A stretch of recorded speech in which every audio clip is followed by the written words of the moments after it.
Faly miarabantsika tsy arariavindray tonga eto amin'ny fandraisana mofinainy isika amin'ity alakamisy maraina ity misaotra an'Andriamanitra isika fa mbola nomeny heriny hatrany ihany koa ary tombon'andro ahafahantsika mandray ny fahasoavany. Alohan'ny hidirantsika ny amin'ny mofinainana io dia hivavaka isika.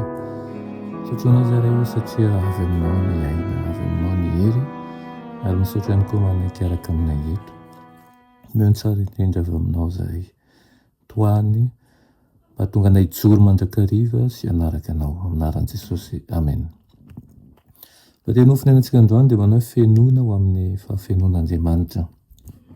Eny amin'ny Efesiana 4:7-8 manao hoe: ary hahalala ny fitiavan'i Kristy izay mihoatra noho ny fahalalana mba hanehoana anareo ho amin'ny fahafenoan'Andriamanitra rehetra. Amen. Izay mankatoa tanteraka say tsy misy fepetra ihany no mendrika ny fonenana any an-danitra. Fantatr'Andriamanitra fa tsy ho tsapantsika ny hasarobidiny fanomezany raha tsy milefitra tanteraka aminy isika ka manao an'izay hanomezam-boninahitra azy mandrakariva. Na manao ahoana toe-po sy foronana nolovaina na fahazarana nananao dia natao volavolaina araky ny ohatra avy any an-danitra ny toetra. Tsy misy fialan-tsiny azotsika atao raha mifikitra amin'ny ohatra sy ny endrika nofaritantsika ihany tsika. Tsy afaka mitaherina izao nefa sady ho fenoana ho amin'ny fahafenoan'Andriamanitra isika. Tsy maintsy foanantsika ny tenantsika raha ho tonga any an-danitra isika amin'ny farany dia satria nandany tenantsika ka nandray ny saina amam-panahara ny sitrapon'i Jesosy Kristy. Vonona ve isika andony saran'ny fiainana mandrakizay?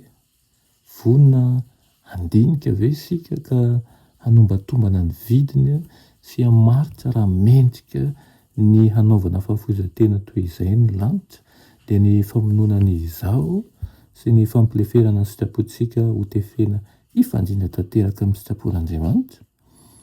Raha tsy mbola vita izany dia tsy hanandrana ny fahasoavan'Andriamanitra manova mihitsy isika.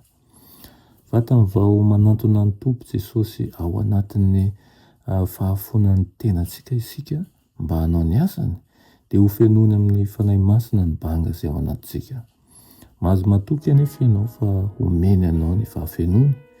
Tsy tiany ho very manko ianao.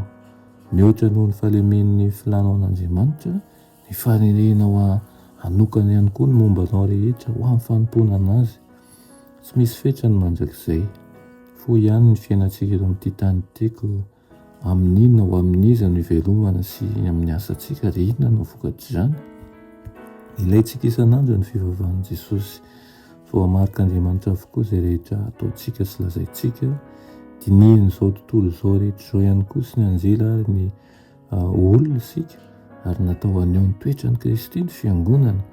Na nanana foronana tahaka antsika olombelona ihany azy izy dia tsy mba nilavolevona teo anatrihan'ny fakapanahy hanao fihetsika tsy madio, tsy mandratra na ihany koa tsy mamendrika.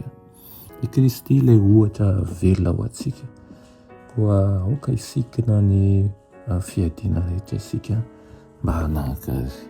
Amen. Vavaka isika. Sotroinao izay rainy amin'izany tenao izany. Irenay fantatra ny rotonay mandrakariva ny amin'ny sitraponao. Ovao izahay mba isan'andro dia hiatsara hanaraka ny fitsipikao ary ihany koa hanahaka anao hatrany. Anaran'i Jesosy. Amen.